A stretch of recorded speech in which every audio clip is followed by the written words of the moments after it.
Right now, I'm standing in Lake Huron and Lake Michigan at the same time. Well, right now, I'm standing in the Detroit River, which is also a sewer. And I'm underneath the Mackinac Bridge. And I'm right between the Ambassador Bridge and the brand new Gordie Howe Bridge. Let's go swimming. Let's go swimming. Did you know in Alexander Henry Park in Mackinac City, you can go swimming underneath the Mackinac Bridge? It's really rocky, so make sure you pack some swim shoes. Did you know between Canada and Detroit, you can go swimming in toilet water bound for Toledo? It's really filthy, so whatever you do, don't swallow. And you'll have to go when the water's not too cold, which usually means July and August. And you'll have to go when it's not raining, because that's when it fills up with motor oil and dog poop. And the coolest part about this is that you can go swimming in 2 Great Lakes at the same time. Right now I'm in Lake Huron, and now I'm in Lake Michigan. And the weird thing is, the bridge is over budget and behind schedule. And we don't even need one. Where do you have one, see? The water is beautiful, the views are amazing, and this is pretty much the most Michigan experience that you can have. The water's really nasty. The bridge is a boondoggle. America gets all the smog and none of the money. It's the most Michigan thing you can do. For Michigan Enjoyer, under the Mackinac Bridge, I'm Lottie Morehouse. For the Michigan Enjoyer, and on my way to Detroit receiving for a penicillin shot, I'm Charlie LeDuff.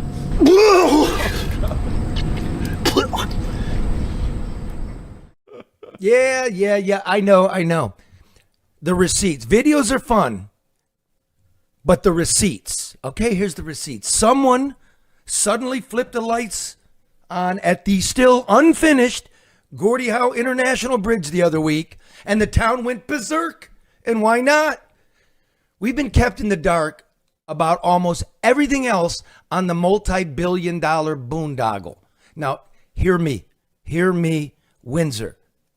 My cousins, my brothers and sisters, my family helped found Canada in the 1600s, and my family was here before the European side of my family came here to settle.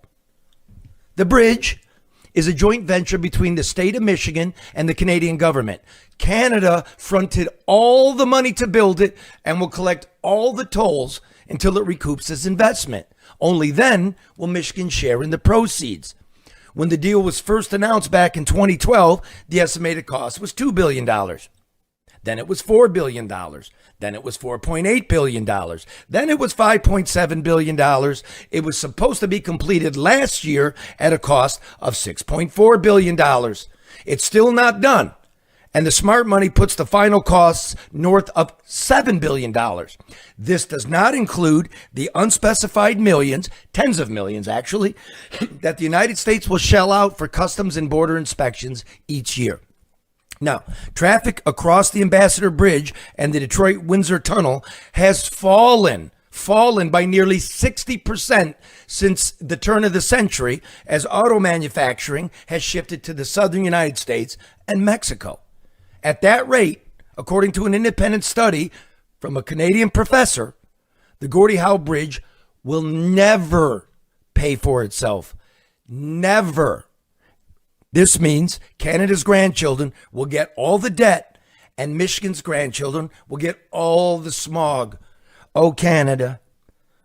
You guys know how bad your debt is, how big your deficits are. It's on par with the United States. You know there's trouble, and now we got a boondoggle.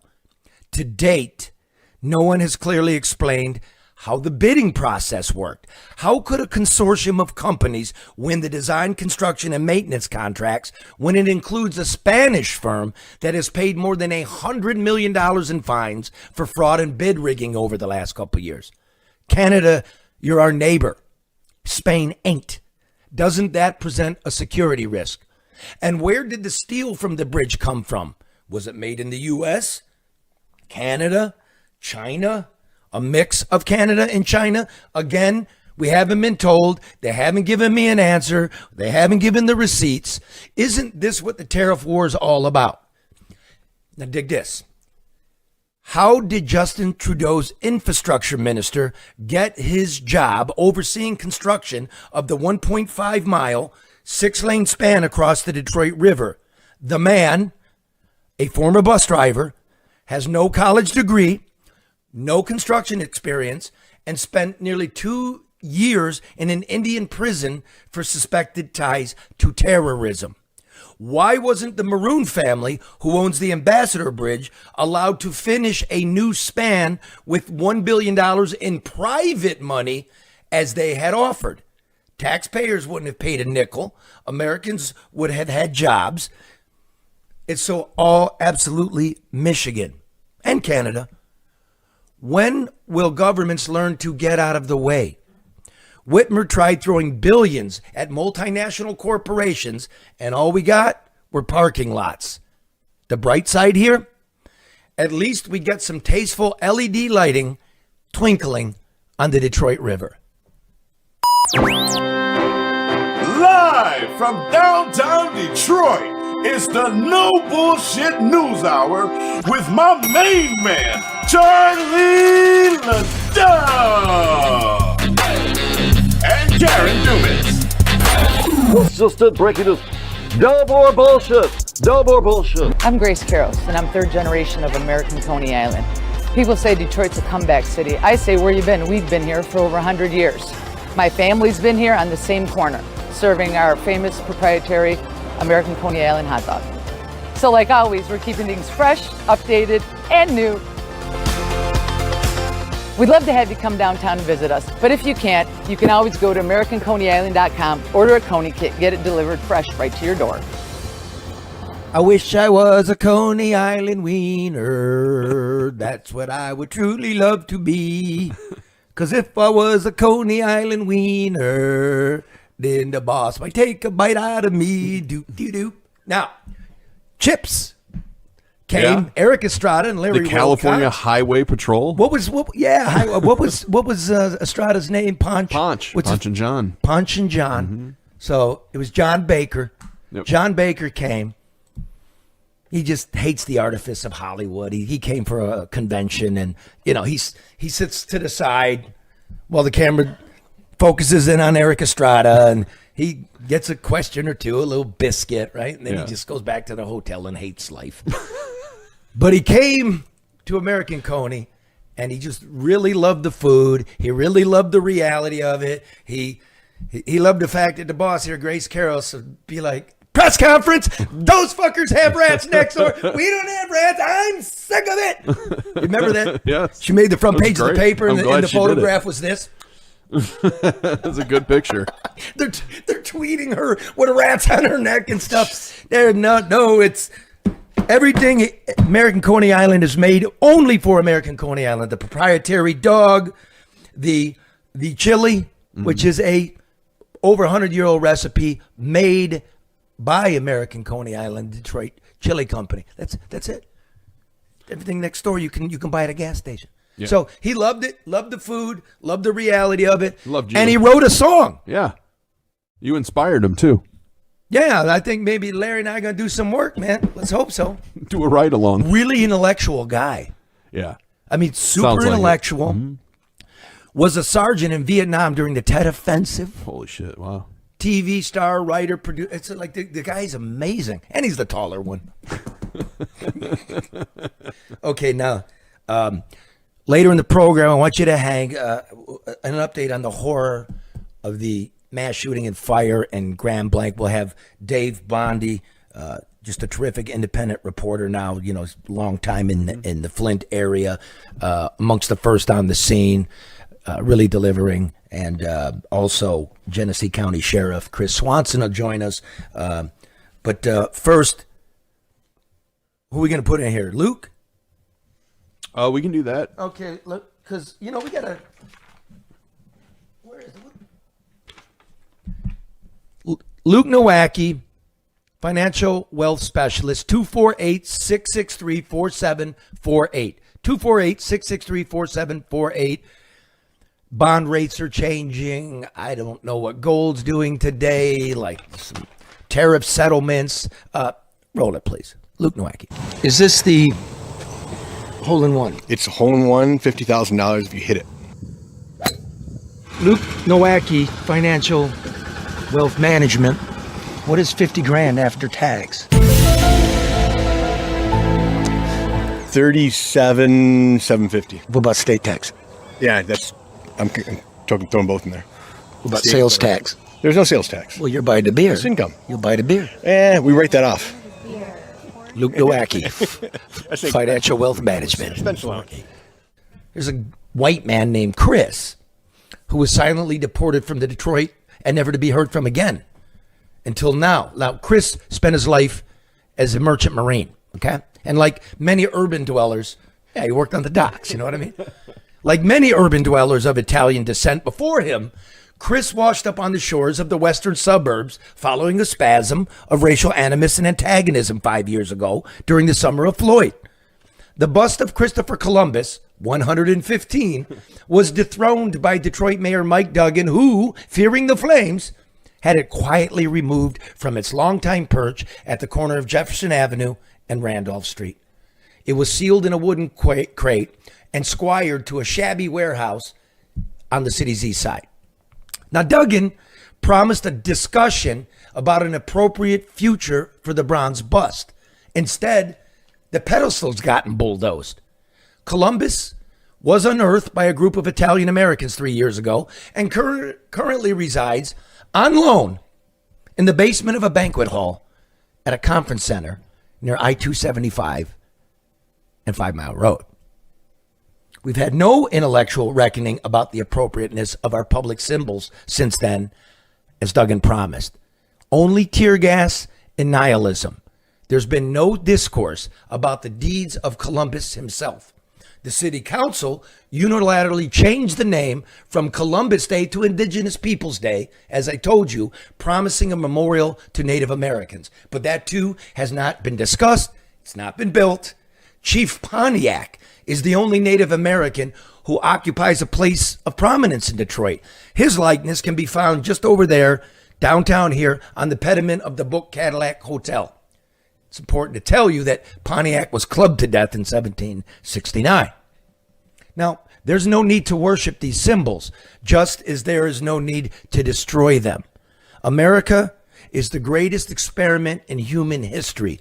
It is a nation that has not reached its full greatness, but marches towards it with a speed no culture has ever known before.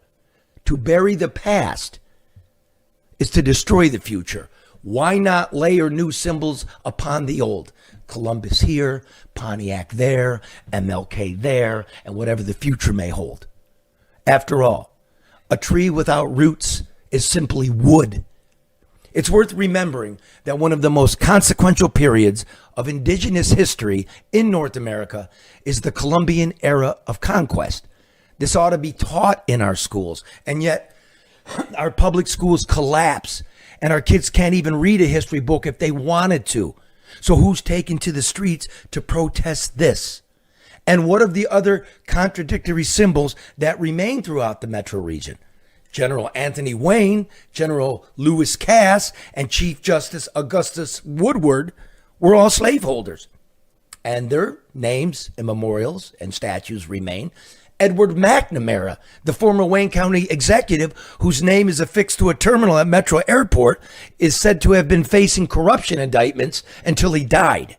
Henry Ford was a virulent anti-Semite. I could go on.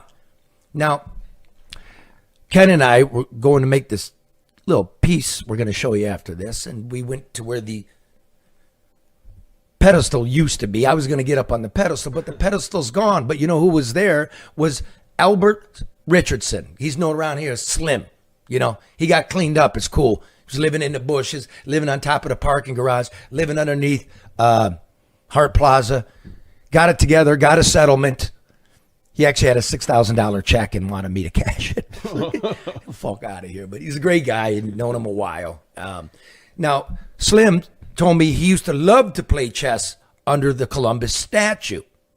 He said, I mean, you got to teach history, not hide it. That's what Slim said. He pointed across Jefferson Avenue, where an imposing figure of George Washington stands. And Slim said to me, what are we going to do? Tear that motherfucker down too?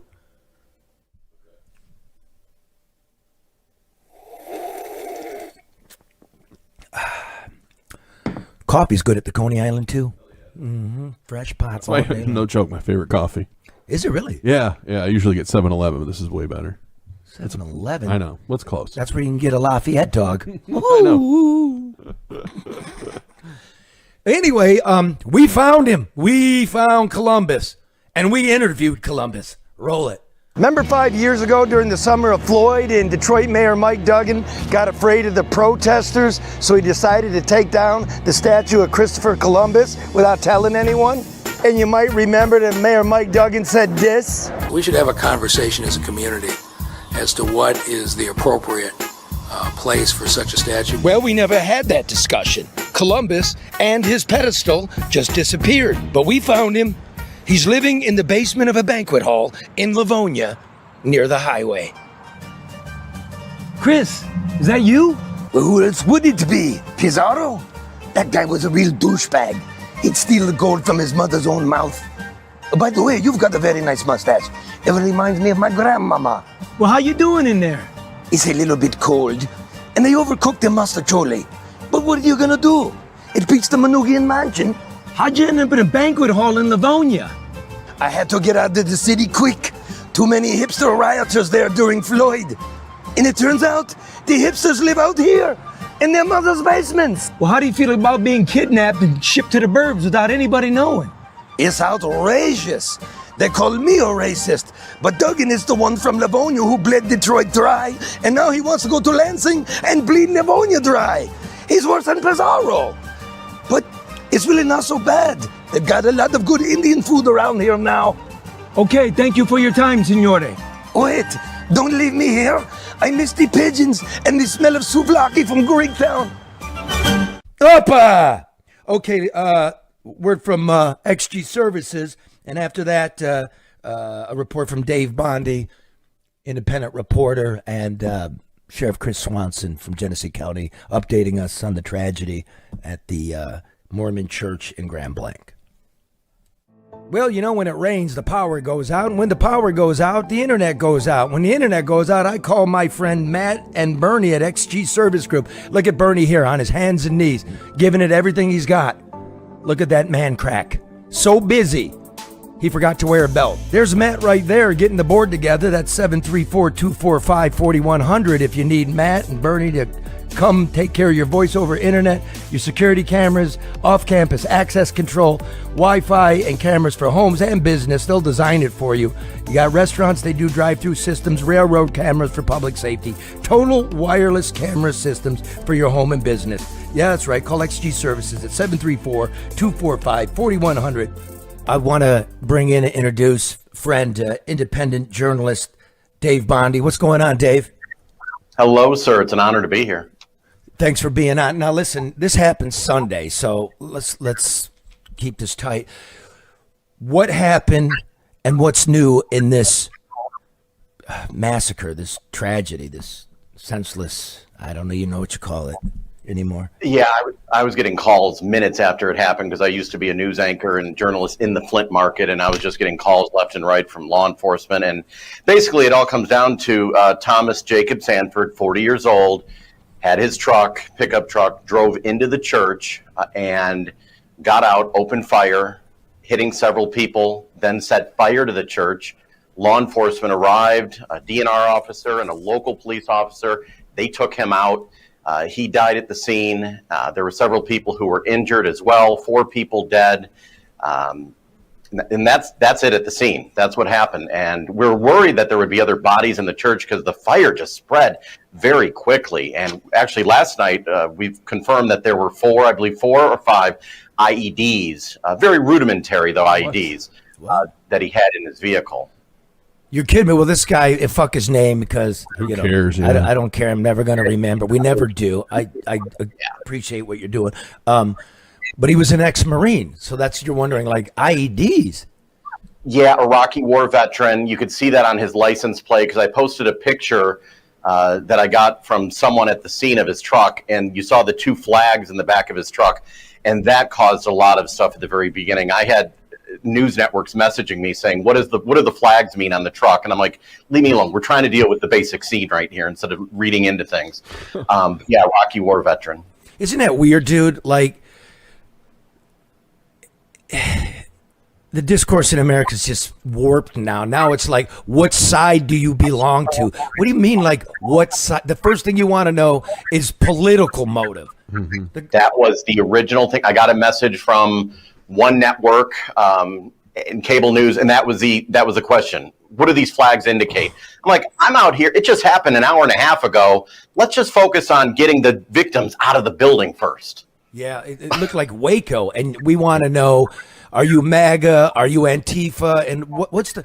We're losing it in America, and that mainstream media that we both just abandoned is helping push the country off a cliff, I think. Yeah, it's sad because, as you know, as I know, there's extreme on the left, extreme on the right. I have had legitimate death threats from both sides since I left local TV news, and they've arrested 2 people on both sides. So it comes from every direction. Were you the first reporter on scene? It was a weekend. You were in church, weren't you? I was in church. I started getting messages, and so my wife wants to have my phone off in church, but I have it on, and I started looking and getting messages. It was near, actually, when church started, so I left church, gathered my gear, and went down there. There was one television station from Detroit, and I believe the local newspaper was there, Flint Journal, but none of the TV stations at the time. My former television station actually was not even staffed at that time. So I was one of the first. You mean the local Flint stations, which are what, 15 minutes from the scene here? Probably 15 minutes. The ABC station, they were there, but my former station, the NBC and Fox affiliate, they canceled their local news a couple of years ago, so they're not staffed on the weekends. Well, you know, when people say to me like, hey, you left the news, what are you doing? I said, I'm doing the news. Where? Yeah, say exactly. Online on the computer, man. If you can do news on the computer, then if you can make it, that's where you want to be. Yeah, I did get some pushback from former colleagues that I used to work with. They're like, "What are you doing here?" And then one of the captains that I did an interview with, he's like, "No, he's Dave." You know, because I built a relationship, so I kind of felt some negativity among them, and I was just there to give out information. That's all I was doing. Well, that's what we need, and I mean, they're being negative towards you because you're beating their ass.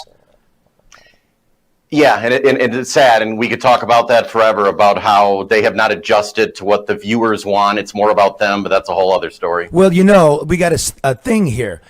We'll give it to the viewer as they want it, but the thing that is rock solid that never changes is it's got to be accurate. Everybody makes mistakes, of course, but people want a place, like, you know, when this was going on, you came up and you're first one broadcasted from the scene, and I said, this guy's legit. You know, I was working on my roof all day, and then I come down, I go, what happened? So boom, Bondy, you know what Bondy's giving you is going to be rock solid. And it's tempting because I had the name 2 hours before it was put out there. And it's tempting to put it out there, to get the clicks, to get the views. I waited until I was 100% confirmed with law enforcement before I did it. There were a lot of other things, people trying to tell me, hey, he's a Trumper, he's a this, he's a that. And it's tempting to put that out there, but I can't do it. I'd rather be second or third in getting it out. Yeah, I think that's what people want. And in the end, it's your credibility as well. That's, if you're going to go up by yourself, independent news, that's all you really have. So that's commendable. Before I ask you the next question, it's a good place where do people find you? You know, the best place that I am, Substack. And I don't know if many people know about Substack. A lot of people on the left and the right who have left mainstream media are going there. It's a newsletter, and I love about it, there's no algorithm. They let you own your audience. They don't block anything at all, but Dave Bondy, Bondy, Substack. Or if you just Google my name, you'll be anywhere. I have a huge following on social, but I do not trust the social platforms. As you may have experienced, or your crew in the years, they can take you down in the blink of an eye. They did it to us. My viewership's knows well about that. Now, here's another thing that's interesting. That's why I ask you anything new. Now, 4 dead, not including this asshole, 8 injured. That's the important thing here, the people. Having said that, what went on that evening is you had a guest, a local politician, who had knocked on this guy's door. And the question we want to know usually is, what was this guy's motive? And I think you got that right away by the work that you do. Please. Yeah, I went home after I left the scene. I went home. I got a text message from Chris Johns. He's a Burton, Michigan resident. That's right outside of Grand Blanc. He was running for council, or he is running for council, and he was canvassing, knocking on doors the week before. And when he saw this dude's mugshot picture come up on the news, he goes, "I talked to him a week ago."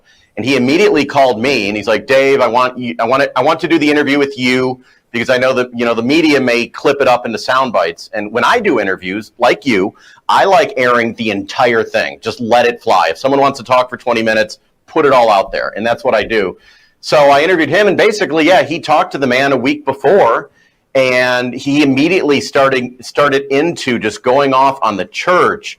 The Mormons are the Antichrist. He had lived in Utah, dated a Mormon, and he was not happy with the church's teachings, and that he had possibly blamed the church for that relationship. But we're talking like maybe, 15, 18 years ago that happened. And so the city council candidate was taking this all in. The guy didn't have any threatening language or anything, but he just left and said, "Hey, nice talking to you." And that's why he called me or talked to me. And he said that obviously, most likely the cause. And then after the interview with me, he went to the FBI and told them everything he knew. But it really didn't, that story didn't get going out everywhere with the legacy media until the next day, really. Again, I just want to pause and just think about the horror those people faced.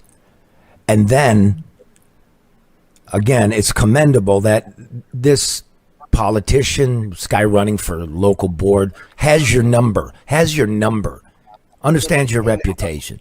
Yeah, and that's like with you. It's all about building sources and relationships. And I feel bad for this guy because I had him on, and then all the networks were at his door the next morning. CNN had him on, and they clipped up his sound bites, and they put him on with Dana Nessel. And Dana Nessel somewhat blamed him, saying if he would have taken advantage of Michigan's red flag laws and reported this guy a week ago, maybe this could have been prevented. So this guy is now feeling bad for coming out, because our attorney general kind of hinted that he should have reported him a week ago when he had that conversation. Oh my God. That's insane. And he said there was nothing threatening whatsoever. He was like you and I and everyone. We talk to people that have, they say crazy things. And if you reported every single one of them to police, I thought that was unfair for him, because if I'm believing what he is telling me, the guy was just kind of strange. It's completely unfair because the guy didn't make any threats. No, he said he didn't. And this morning, I just published a news story on my Substack. There's a church in Goodrich. It's a non-denominational church, and I believe the shooter in this case, went to that church. They just put out a news release this morning saying that he had an argument at that church in Goodrich about getting his child baptized. But once again, it was like a disagreement, an argument, no threats whatsoever.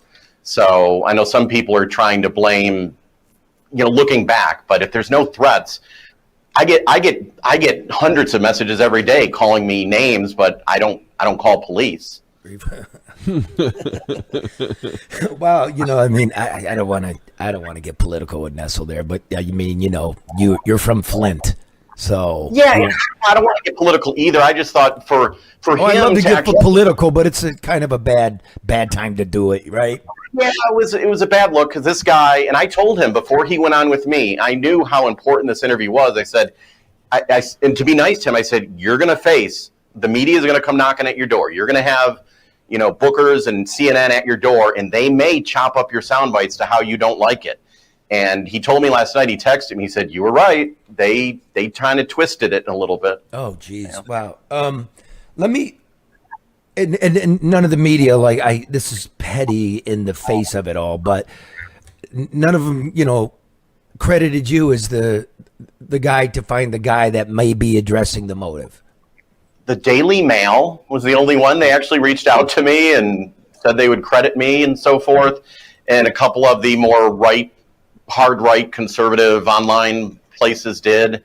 But it really doesn't matter to me. It'd be nice, but I basically was their assignment desk. I started getting messages from local Detroit stations asking me for his cell phone number, and I didn't give that up because I worked years to build these relationships. Yeah, and plus you didn't want to lay the guy out. Like, I'll call him and see if he wants to talk to you. And I did that, and then he got together. Yeah, with I get him, that too. I don't mind to share, but a lot of things that I do, they don't even want to pick up. So I just think, like, there's a guy who's from the mainstream, and he's trying to build a better way. And if we all behaved like colleagues, it would just help keep it alive. There are great people that I worked with almost, in the quote legacy mainstream media. There's very, very good individuals. The more problems I find is at the network level. Here's another one. And after I saw your postings about it, I started getting involved, made some calls. What's the update on the Flint mass shooting? It was one shooting. It was 20 people. It wasn't 3 separate incidents. Remember that one? Yeah, that was wild to me. It was one weekend. It was maybe a couple months ago in the summer. Yes. And there were 18, I even forget the number, 15 to 20 people shot. And I was getting messages left and right. And I'm like, what's going on with police? I texted people at the Flint police. I emailed. I did everything I could, exhausted my resources for hours. And almost 24 hours later, the police made no statements that more than a dozen people had been shot. So I just put out a story. It was a Tanya Burns. I forget who I quoted in it. Really just saying, this is what I know. And I had talked to people in the ER and confirmed they were having multiple people walking in with gunshots. And I put that out there. And I don't think the mayor's office was appreciative, but they called a news conference the next morning. And then said we had 3 separate incidents. There's a bunch of people in a lot. 9 got dropped here. 4 got dropped in a road rage incident. That was them driving from the lot. Somebody got dropped at a gas station. He was in the lot. It was one rolling gun battle.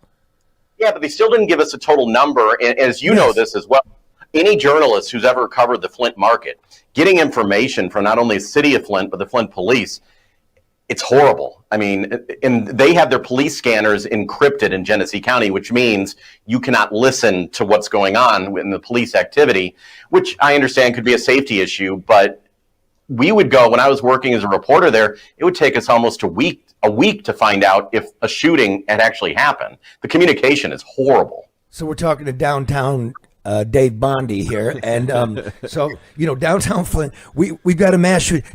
Anybody been arrested for that? Yes or no? Do you know? Yes or no? I don't know. We don't know. You don't. And do you know that is the second largest mass shooting in the history of Michigan, and we don't know? No idea. And they had several news conferences, and they just danced around the questions. Really, I don't. Yeah. Fucking mess. All right, listen, man, I said I wouldn't keep you long. I'm going to call Sheriff Swanson and see if there's anything new. But excellent work. I'm watching Dave Bondy. Get him on Substack. Dave Bondy. You'll find him on social media. Just join up, follow him, and everything mission, he's got his fingers in it. Thanks for coming on, brother. Thank you, sir. Thank you. All right. Okay, we got Genesee County Sheriff Chris Swanson. He's running for governor as well, but that's for another day. How are you, sir? You know what? How I'm doing pales comparison to what those victims are going through and what those survivors of, people who have been treated, just the whole church. I mean, so where I'm at, yeah, it's those folks that are our focus right now. But thanks for asking, brother. See, that's leadership, man, because we just had Dave Bondy on, and it's like it's kind of hard to get at the finery of the American fabric at the moment, because so thanks for doing that. Look, I know the FBI is involved in everything. Is there anything new you can tell us? I will tell you that the investigation is moving much faster than I even anticipated. ATF is on scene sifting through the site, which is still locked down, but FBI is still the lead, and they're doing a great job. But what people sometimes don't realize is it's like waves, and you've been through this, Charlie, throughout your whole career. It's like it starts, and then there's just total chaos, but it's organized, and then you secure the scene, and then you treat and identify the victims. Then the investigation starts, and it's just different waves. And this is the wave of just kind of the long term until the scene is secured, and then the investigation completes, more interviews, and this could last 6, 7, 8 months before there's a final report from the FBI. Can I ask you this? Somebody from up there sent a text to me. Were there a couple of employees in the sheriff's department that were worshipers in the church that morning? You are correct. Yeah, one of my patrol paramedic deputies is a member at that church and knew some of the victims who heroically gave their life protecting others in the church. And I will tell you, Charlie, I know you love the humanitarian side of life, and those stories will start rolling out, and I think you're going to be encouraged. Your listeners will be.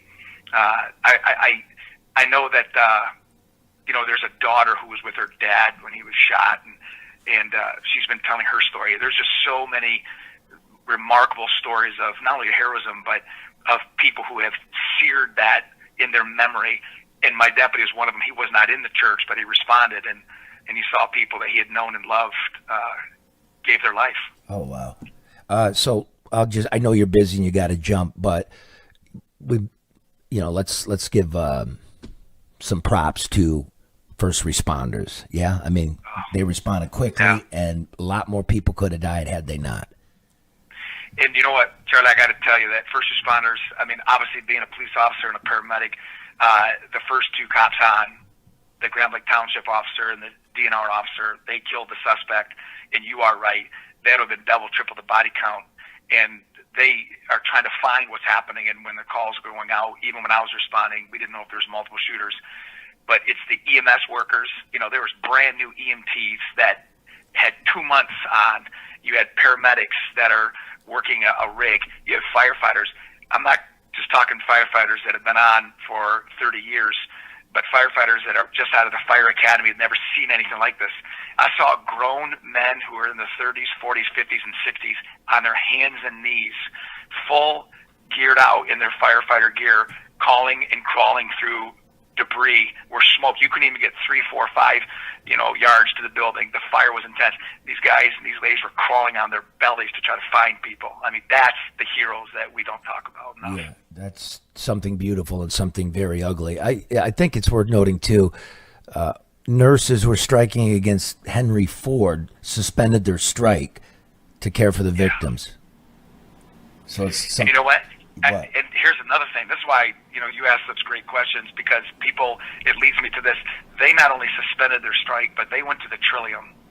That's where our family reunification was, and they went there to help with anybody, because we were having people fall out from, obviously just the stress, the parasympathetic into the sympathetic response, drops pressure, and boom, smoking. And they said, those nurses, you're right, it's people over policy, people over pay, and they went there. So those are those stories, and people dropping off bagels and water and literally just dropping them at the police line and leaving. And I mean, I know I went off on that nurse part of it, but yeah, they went back to what they were called to do, and that is to treat and help people. Well, we'll leave it at that. I know you got to go, but that's kind of big, because in a time where we all think the country's falling apart, and it's nice to hear community and humanity and decency.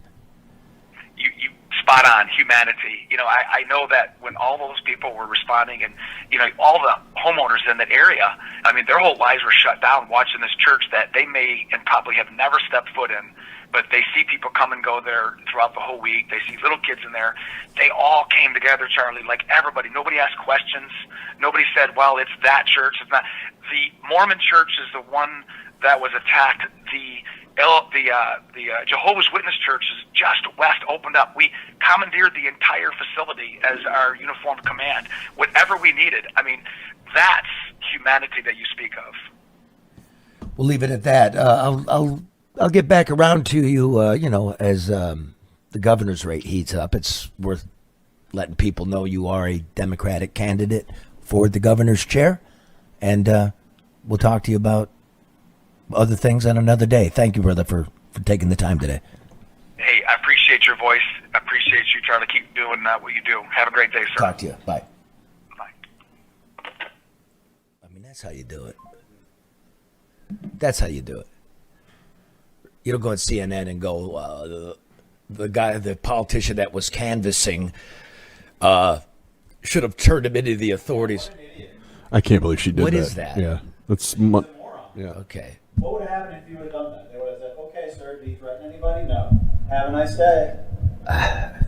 And remember, this is all Flint, and not one person spent a day in jail while Nestle blew the whole water poisoning thing. What a thing. Mass shootings, church shooting, water poison. What, you know, that's our community too. So, you know,